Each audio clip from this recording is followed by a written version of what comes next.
Okay, let's explore what's inside the main museum of Mikasa. In this museum, you'll find out the reason for going to war from the Japanese perspective. Of course, their reason for invading Asia.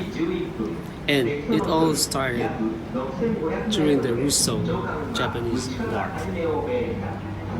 This is the white flag, the surrender flag, hoisted by the Russians when they were defeated by Japan.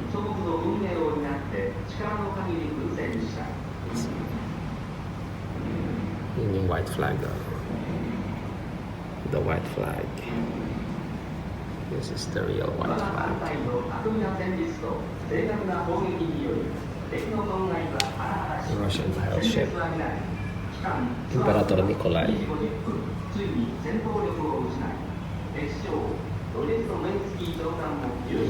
So lahat ng gamit dun sa Russian ship na kinuha nila. What's this? Wow.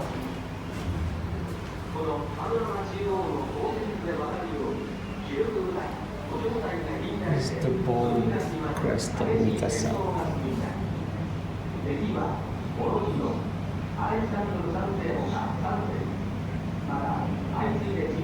This is the chrysanthemum crest. Kasi nga, Imperial Navy. That's chrysanthemum. Wow. South barometer. It's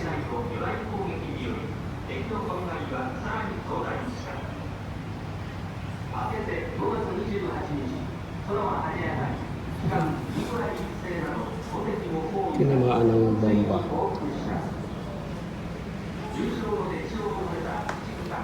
Splinter hit. Wow, matamaan ka ng mga ganyan. Oh my God. The bullet hole left in the superstructure's steel sheet of Mikasa. Goodness.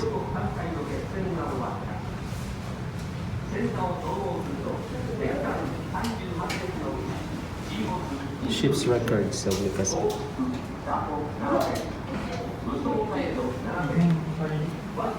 Drawing indicates the shell hits on the ship.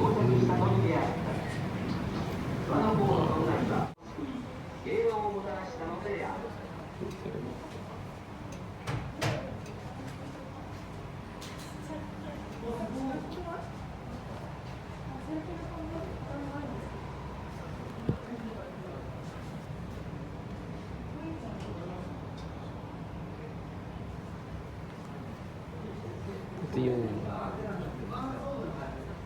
augmented reality. Mamaya susubukan ko yan. Ito yung mga telescope nila. Portable range finder.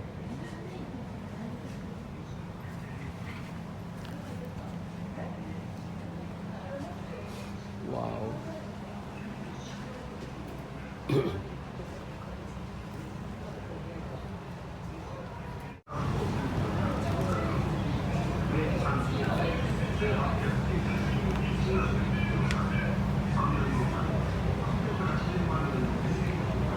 Prince H. Warship. Who is he? Yung Russia.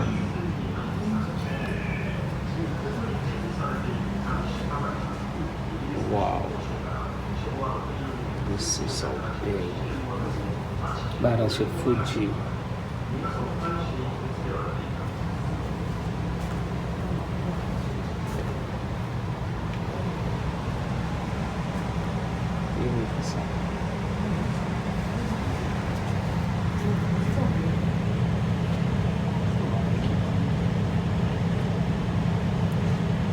Admiral Togus. Binoculars.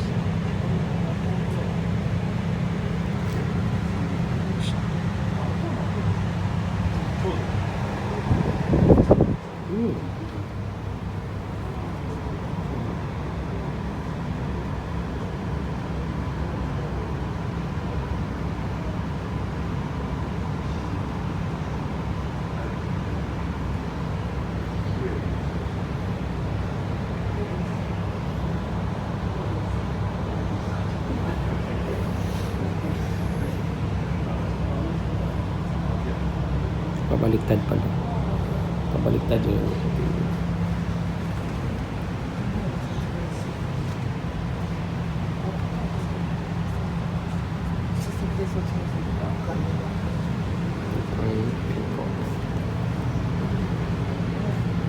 Again, this is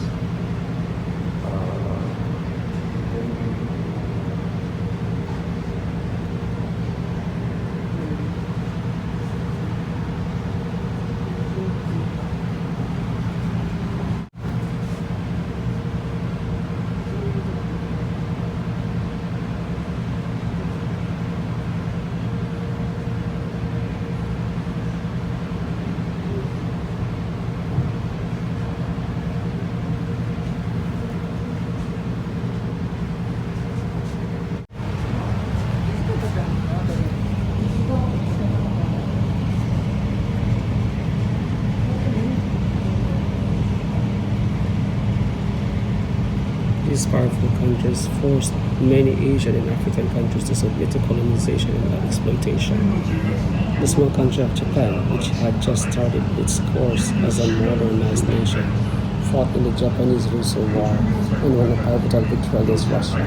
This is feared as one of the world's most powerful nations. In particular, Japan's overwhelming victory against the Baltic Fleet in the Battle of the Sea of Japan was exceptional in the history of naval battles. Upon Japan's victory against Russia, the drive for national independence amongst many Asian nations in the region dramatically increased. Such movements not only involved Asian nations but also influenced countries such as Finland and Poland, were also suffering under tyranny from Russia. In addition, the United States is involved with its own divisive problems regarding racial discrimination. Okay, that's the Japanese victory from the perspective of the Japanese people.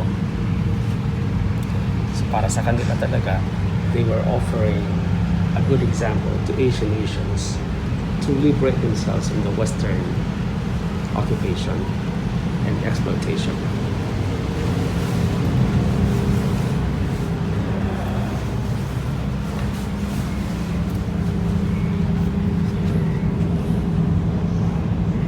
So this is basically against World War I. I mean, about World War I. So wala dito masyadong sinasabi yung sa museum na to, walang masyadong sinasabi about World War II, yung Japanese atrocities in the Pacific, especially sa Southeast Asia. I think that is one of the many details that are not specifically discussed in Japanese schools, I think. Usually when they talk about World War II, they focus on how Japan suffered because of the Hiroshima and Nagasaki bombings.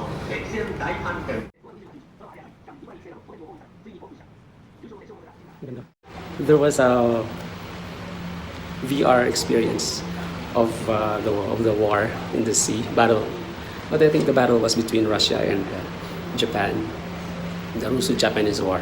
I'm really looking for the Pacific War, World War II, but I think this ship was mainly used for the Russia-Japanese War. So wala masyado dito World War II. So from here, you can buy some souvenirs. Yan lang muna kabili tayo. Napakalaki naman yung complex dito. What are these? Mga ginamit sa Mikasa noon. Ano diba? I'm touching history. Gabi na.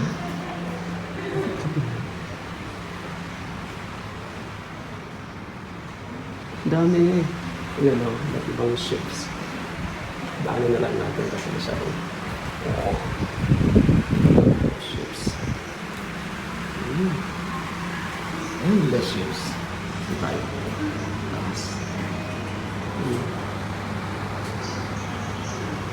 Ang dami nilang warships. I think these are hundreds.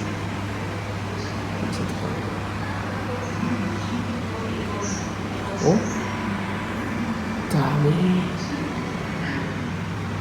So, talagang before, Japan was really poised at winning all the wars, dominating the world. Meron din dito movie area. Pero close siya lang. Oops. This is the Russian corner.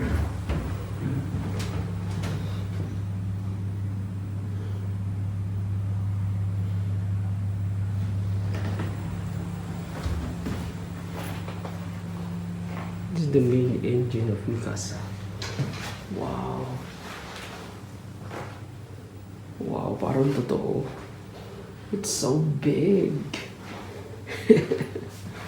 Ang laki.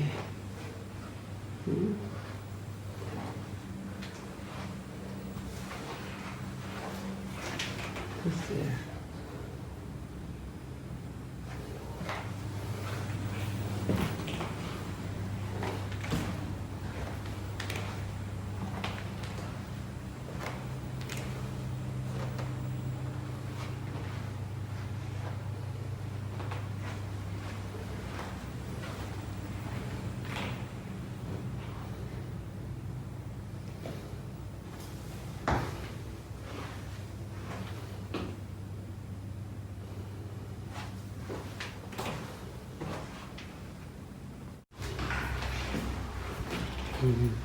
Meron ng mess.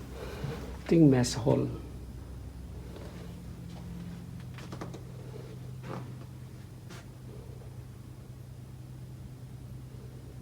Ganda.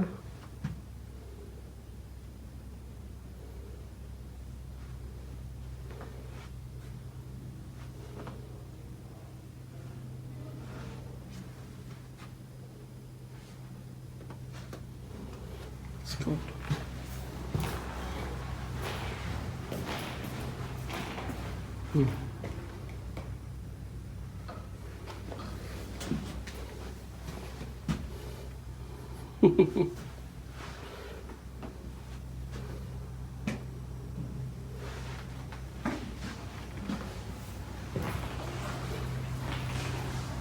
Ang laki pala nito.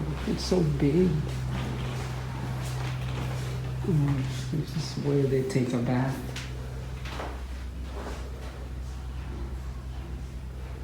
Parang toilet siya. Wow, this is so nice. Pagkatapos mo kung isarahan mo, isara mo siya.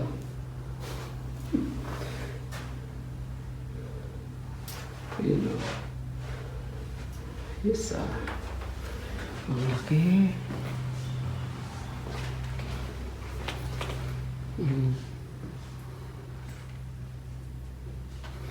Sleeping?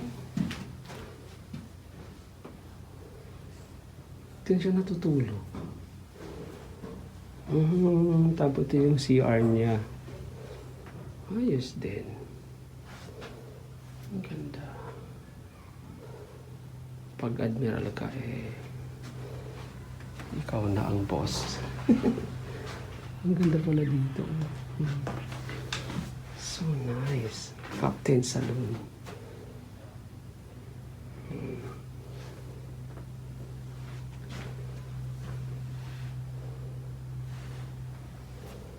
This is so preserved.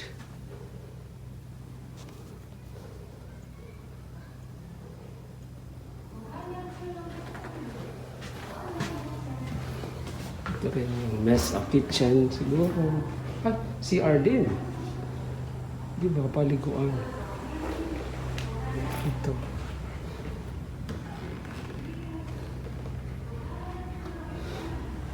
Memorial room. Ito yung hugasan, kitchen. Tingnan natin yung hindi pa siya tiles. Ano lang siya? Hindi siya tiles.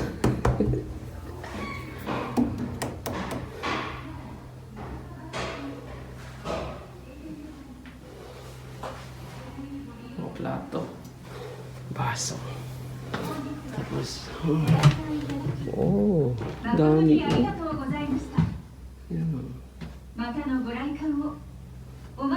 Magko-close na kasi alas 5 na. Welcome aboard the memorial ship Mikasa. Please be advised, Mikasa will be closing in 15 minutes. We hope you complete your tour and make your way to the exit soon. Our souvenir shop will also be closing shortly. We Magko-close hope na. that you enjoyed your tour In 15 and will minutes. visit us again at Mikasa. I think this is the end. So, tamang-tama, mag-exit na ako. So, this is the exit. Bye! Oh, I think we have to pay homage to this guy.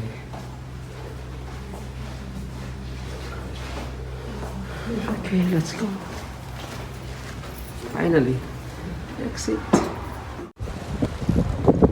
Oh, wala na yung flag. Ibig sabihin, close na.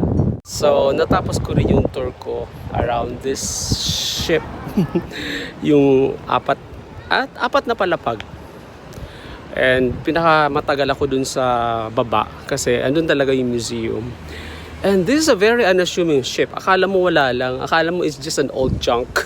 Alam mo yun. Pero this ship is really a treasure. It tells you about how the Japanese fleet, naval force defeated the Russian naval fleet in the Russo-Japanese War. And it also showed how Japan really wanted to dominate the Asian world, Asia. Their rationale was to set a good example kasi nga the Western world Western powers have been dominating Asia and Africa. At yun nga sa mga sinabi na sa mga nabasa natin na significance ng Japanese naval fleet victory over the Russians is that it set a good example for the smaller nations in Asia and in Africa. And because of that, they saw that they can do a lot more than just being submissive to the Western powers. So mas marami doon na nagclamor ng independence among these African and Asian nations. So yun ang rationale ng Japan. Pero yeah, maybe because this is not about World War II, so wala dito yung mention masyado ng Asia, the imperialist ambition of Japan over Asia. So maybe in another ship, in another warship. So let's look for that ship sa ating susunod na vlog. Di ko pa alam kung saan, pero I'm gonna look for it para meron tayong mapag-usapan ulit about the Japanese perspective of war. Maraming salamat sa pagsama. So I'm gonna wear my mask again.